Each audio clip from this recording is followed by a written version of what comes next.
Topic of this session is titled the Leadership Accountability Gap. It's a very interesting pattern that happened post-COVID, that as ambiguity and complexity increased, leadership accountability decreased. And a lot of the thinking and kind of management practices that we had around employee engagement accountability had to evolve, because we used to think of this problem as a people problem, as in, do I have the right leader? Do the leader has the right skill set? But seeing that pattern evolve in parallel to ambiguity increasing, complexity increasing, has shifted the conversation. A case study I want to use here, the client story I want to use here is a large technology client. And as they were growing significantly, really quickly, they saw a decrease in accountability over product services that they were delivered, that resulted in quality decreases and all kinds of other issues. But the way that they understood the problem, the way they perceived the problem is, we now have lack of accountability in these leaders. As in, they expected that a leader would solve these problems. The problems would be solved through human intervention, through these middle-level leaders. And so they interviewed about 100 AVPs. And they realized through the interview that the leaders were actually capable. And it's not that they were resisting accountability, but what was actually happening is this ambiguity and complexity created an environment where they were not sufficiently supported. And they had significant systematic organizational issues which prevented them from actually being able to do something, and therefore being able to achieve, to make an impact, to be able to control the outcomes. So they effectively were not able to be accountable. Not that they didn't want to be, they were not able to do. So it wasn't accountability that was the issue. It wasn't that person's accountability. They were not able to be accountable because of lack of support. And then in this case, unfortunately, what happened was increased pressure from the top, but without the sufficient support, resulted in a significant departure of employees. They left. A lot of them left. So 25% turnover within 1 year. They were demoralized. They were not set up for success. So you have all these high performers which want to deliver, and they can't. They'll go somewhere else.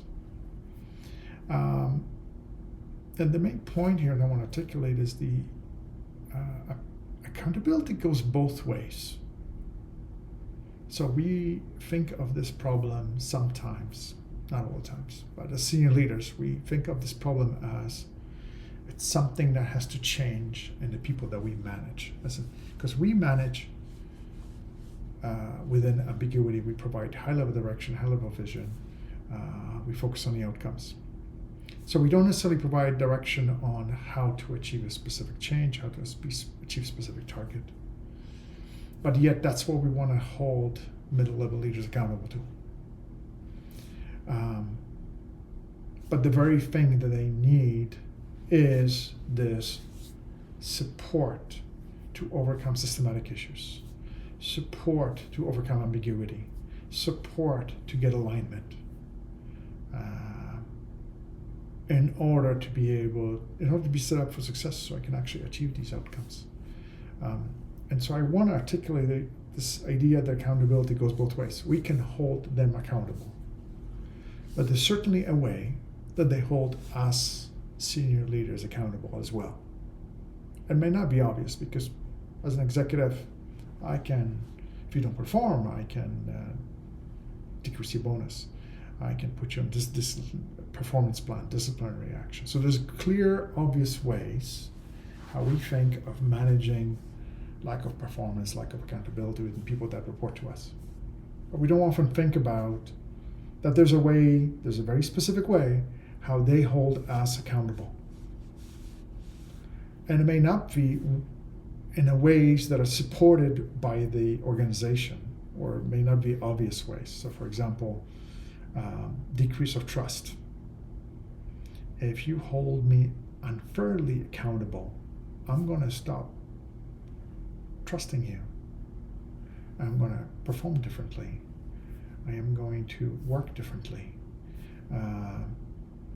Obviously, quiet quitting, that's a common term that came out post-COVID, that depicted that scenario where, COVID's done, I want performance now, I'm going to increase expectations, you have to come into the office, you have all these increase of expectations, shift of expectations, but the trust isn't there. And then you have quiet quitting, and you have a lot more sickness, and you have voluntary turnover. So there is a way how employees hold leaders accountable. It is through quiet quitting, through sickness, through absences, through turnover, through decreased trust. It's very practical ways, very real ways how, and they have impact on your costs. So there's a significant financial impact.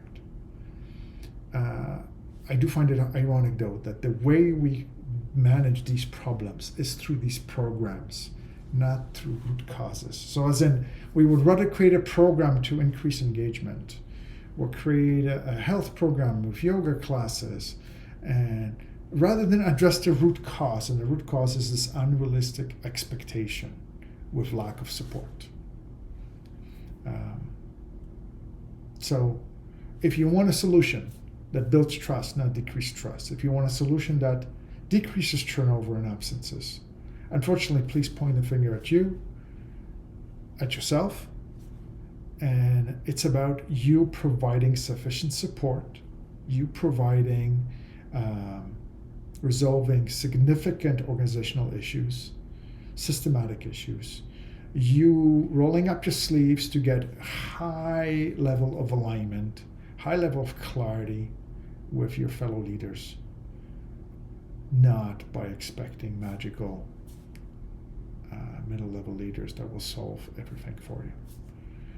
I'm not saying that's what you're doing. I'm just saying focus on the root cause. Unfortunately, in this case, root cause is something only you can solve. I do like Simon Sinek's quote relevant to this one. The true value of a leader is not measured by the work that they do, but by the work they inspire others to do. And I like the word inspire in here, because it's not something that is forced. It's something that is a heart activity. It's something that connects with the person on the other side. I challenge you to be that kind of leader today.